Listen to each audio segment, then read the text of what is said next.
welcome back to the channel. Today I'm going to show you my personal collection, and this collection has a bit of everything: quartz, mechanical, automatic, custom builds. So let's get right into it. The first watch I want to show you is the one I have deepest feelings for because this was my first proper watch when I was really getting into watches. At that time I was searching for an automatic watch, but I didn't really have the budget to go for a bigger brand, so I also had no idea where to go for second-hand watches. So I ended up buying a Chinese brand called San Martin. San Martin is a Chinese brand, but in the watch community, it's actually very well respected for making really high quality watches. This one is basically a rep of Rolex Explorer homage. I know homages can be a bit controversial. Some people love them, some people hate them, but personally, I really appreciate the amount of quality you can get. This one has an NH34 movement, sapphire crystal, screwed on crown, solid water resistance, and even now it still runs very well. So yeah, this one will always be special to me because it was my entry into the automatic watches. And if you can see the screwed on crown, it runs very well. And honestly, this is solid build, like with solid clasp. The sweep is working fine, the date is working fine, everything about this is really great.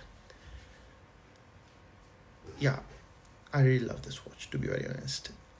And now this next watch is from this phase when I really started understanding watches a bit more. This is the kind of watch that made me realize you can actually get a very good watch at affordable prices if you're patient and you know where to look at.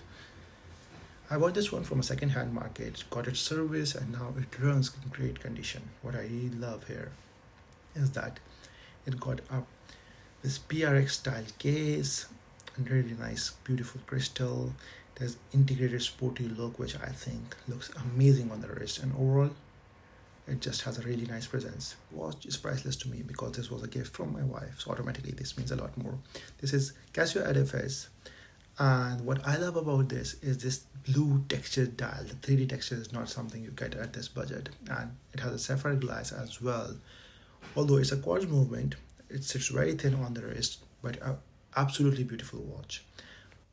After that, we come to this vintage Tissot chronograph from the early 2000s. It's definitely been worn. The bezel is pretty beaten up, but I think this just adds to the character. The stainless steel bezel still sticks well, although it sucks sometimes because of its age, but that works.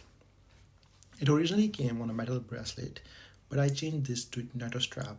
I think it gives the watch much more casual and fun look right now. Just needs a battery change, but overall, it's still a really cool piece. Now this next one is a bit different because this was from the phase where I want to try assembling something myself from scratch. It's not something I'm selling or anything like that. It was just a fun personal project. It's basically an Omega X watch replica.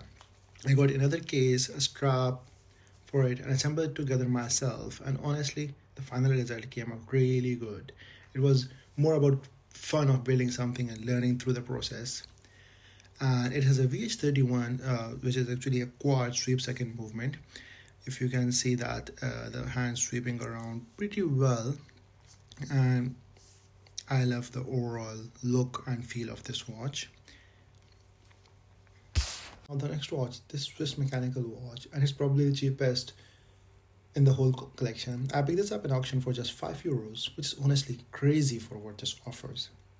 It runs like an absolute bull and keeps time surprisingly well. It has a Swiss mechanical movement. Although the brand itself is not very well known, but the watch has a lot of charm. I also think the strap suits really well and gives the watch a lot of personality. I personally love this watch and I use it for casual wears. The next watch in the lot is something I got a few weeks ago from a vintage watch market here. What really caught my eye were these beautiful arrow markers on this. This gives the dial such a unique character, and overall it runs really well, and the golden paired with this brown strap, the whole watch comes together really nice. Now finally, after this, we come to my all-time favorite, my Omega Seamaster, sub-seconds from the 1960s. This watch is incredibly special to me because it was my first ever Omega I bought. Since then, I've traded quite a few Omegas, but this one still remains my favorite. Some people may not appreciate the wear on the dial, but personally, the aging adds so much beauty and charm. It tells a story for me. This is one of those watches that just feel alive. and it will always have a special place in my heart. After this, here's another watch which I picked up from a vintage sale about 2 weeks ago. The main reason I bought it was honestly the look of it. The strap immediately stood out to me, and together with that beautiful sunburst style, the whole watch just works so well. It is also a Swiss mechanical movement, which makes it even better. It's one of the simple but very attractive vintage watch pieces.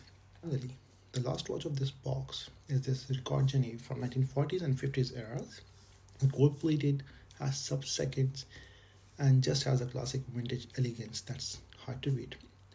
It's still ticking like a horse and runs beautifully, and honestly, an absolute beauty to be worn on wrist.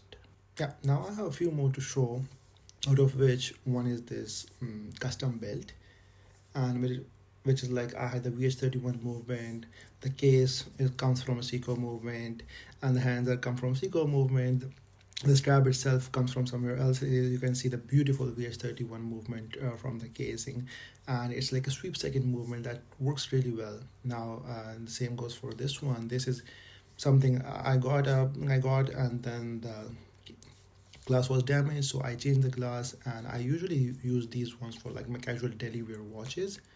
Is another one which I modified, or you can say I custom built myself. I got the dial from AliExpress with the casing, and then the movements were really expensive. So what I did, I had a Citizen movement lying around, so I had that movement swapped. It was missing second hand, so that's why there you can see the R and minute markers only. Now finally, here's another Seiko. I will show Seiko 5. This is amazing as because it the beauty about this watch is like it has the original Seiko glass. I'm not sure if it is visible in the video or not, but it has the Seiko 5 logo on the glass, which is very, very rare with these vintage watches. Last but not the least, this Citizen Dynamic from the 70s has an automatic movement. It's more like Omega Geneve Dynamic, the UFO style, and has a date and works really well, keeps time really well. It's an amazing timepiece to have in hand. Now, if you enjoyed the video, drop a comment below and tell me which watch was your favorite. And of course, if you're into watches, vintage pieces, or custom builds, make sure to subscribe. I'll see you in the next one. Thank you.